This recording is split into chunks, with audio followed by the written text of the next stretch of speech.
বাংলাদেশের অবাঞ্ছিত পরিস্থিতি ও হিন্দু সম্প্রদায়ের উপর আক্রমণের ঘটনার তীব্র প্রতিবাদ জানালেন আসাম প্রদেশ বিজেপি সংখ্যালঘু মোর্চার সম্পাদক আতাউর রহমান লস্কর। তিনি বলেন, বাংলাদেশের প্রধানমন্ত্রী শেখ হাসিনা পদত্যাগ করার পর সেখানে অশান্তি সৃষ্টি হয়েছে। সেখানে ধর্মীয় সংখ্যালঘু হিন্দুদের উপর আক্রমণের ঘটনা ঘটেছে। এ ধরনের ঘটনার নিন্দা ও ধিক্কার জানান তিনি। বাংলাদেশের হিন্দুদের নিরাপত্তার জন্য প্রধানমন্ত্রী নরেন্দ্র মোদীর হস্তক্ষেপ কামনা করেন। এছাড়া অসমের মুখ্যমন্ত্রী হিমন্ত বিশ্ব শর্মার হস্তক্ষেপ কামনা করেন আতাউর রহমান লস্কর। দেখে নেওয়া যাক তার বক্তব্য।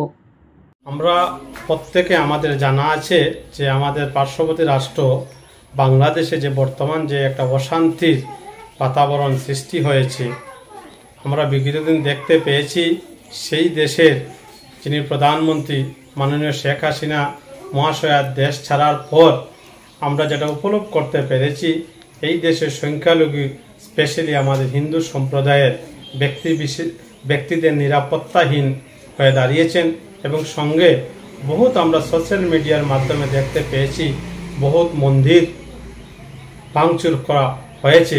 আমি আমাদের দেশের মাননীয় প্রধানমন্ত্রী শ্রীযুক্ত নরেন্দ্র মোদীজির আমি দৃষ্টি আকর্ষণ করব সাংবাদিক ভাইদের মাধ্যমে, যাতে অতি শীঘ্রই আমাদের হিন্দু সম্প্রদায়ের সেই দেশের হিন্দু সম্প্রদায়ের মা এবং বোনদের ভাইদের বয়োজ্যেষ্ঠদের যাতে নিরাপত্তা প্রদান করার জন্য, এবং তৎসঙ্গে আমি আসাম রাজ্যের মাননীয় মুখ্যমন্ত্রী ডক্টর হিমন্ত বিশ্ব শর্মা মহাশয়েরও দৃষ্টি আকর্ষণ করব।